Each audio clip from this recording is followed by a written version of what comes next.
Okay, let's take a closer look, and the change is sweeping Washington, D.C. Joining us now, Terry Clower. He is a professor of public policy at George Mason University. Terry, welcome to the program. Thanks for joining us. Thank you, Sean. Okay, now, is this the best way to go about making government more efficient? A recent New York Times op-ed piece said, in colorful terms here, it's like decapitation to take care of acne. So there certainly seems like there's a lot of chaos right now in Washington, D.C. Well, there certainly is chaos that are in concern among workers, and some of it has to do with the magnitude. So if you talk about sending out emails to over 2 million of the 2.3 million civilian workers in the federal government saying, hey, how about telling us that you want to resign and we'll incentivize you to do so? That certainly creates some shockwaves, but it is an approach that, quite honestly, Mr. Musk did with X, and I guess he believes it's a way that it would work. Yeah, speaking of Musk, NBC, AP, others are reporting that Musk has been given this designation of special government employee. And that's significant because it means he doesn't have to abide by the same ethics and conflict of interest mandates as other government employees. It gives him pretty free rein to do whatever he wants. Well, it gives him free rein to propose a lot of things and to maybe even send emails and things like that. But in reality, there is nothing in U.S. law that says the way that the particular thing about resigning was going to work, where you basically don't have to show up for some number of months before, but still receive your pay. There's nothing in the budget that allows for that. So some of this stuff is going to be ones that make statements. See if you get some folks that say, hey, I was going to retire anyhow, so maybe it's worth their effort. But the magnitude of the take-up of any of these offers and the ability of it to be, actually an official employee action is not been determined yet. Okay, Terry, are you saying that if federal employees took this buyout offer, get 8 months' pay and benefits for leaving the federal government, that it won't come through? This money will not come through? That there's nothing in the U.S. law that mandates, dictates that they should be paid out this way? Well, it would require Congress acting to do so. Now, the Republicans have both the Senate and the House, so right.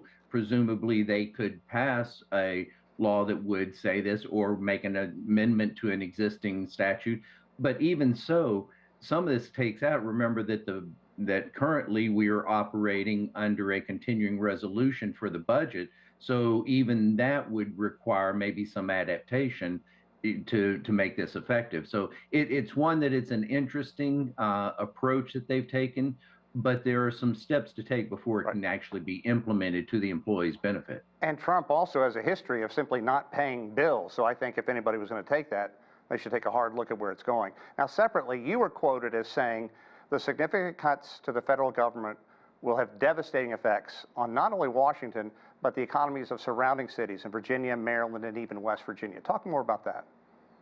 Well, it's just very simple. If you were to have a really large reduction in the federal workforce, whether you do that through attrition and cutbacks or if you relocate agencies, then it certainly has an impact on the regional economy, just if nothing else, household spending, et cetera. So there are currently about 375,000 civilian federal workers in the greater Washington region, the metropolitan area.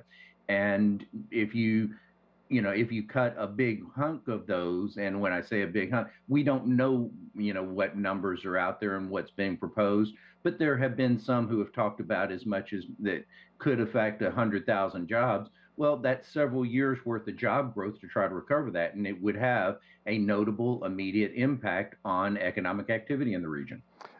I'm curious, who's pulling the strings for all this? The people who work for Elon Musk, who are they?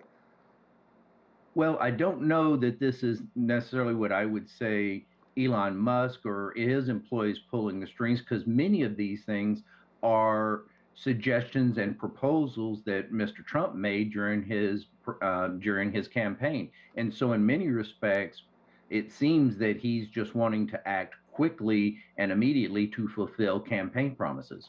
Separately, though, it also seems to mirror what Musk did at X, so one could make that jump as well. But I also imagine the actions by Doge are going to lead to lawsuits, legal challenges. I mean, entire sections of the government theoretically wiped out, and employees aren't just going to say, thanks, I get it.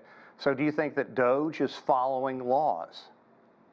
Well, I think it's one that it depends on what specifically you're speaking of. So for one, it would require some congressional action. If it's talking about just cutting spending, spending is controlled by Congress. Right. There are certain special circumstances where a president can make some adjustments, and Trump did that some in his previous administration. But to say that he's just going to cut, government spending, it doesn't exactly work that way in reality. He can make proposals and can work with his congressional delegations, in the House and the Senate, the Republicans, to try to do some cutbacks on that. But it's not one that he can just unilaterally cut back those positions, or actually that spending. Yeah, what I'm talking about, though, could Musk and his Doge team basically get rid of USAID?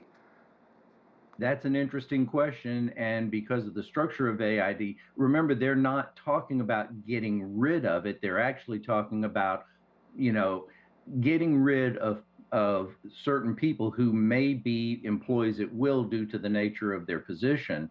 So he can do that with Trump's authority, but to get rid of AID unilaterally, that's not it. What they're talking about is placing that as not as a separate entity as is now, but house it within the Department of the State Department.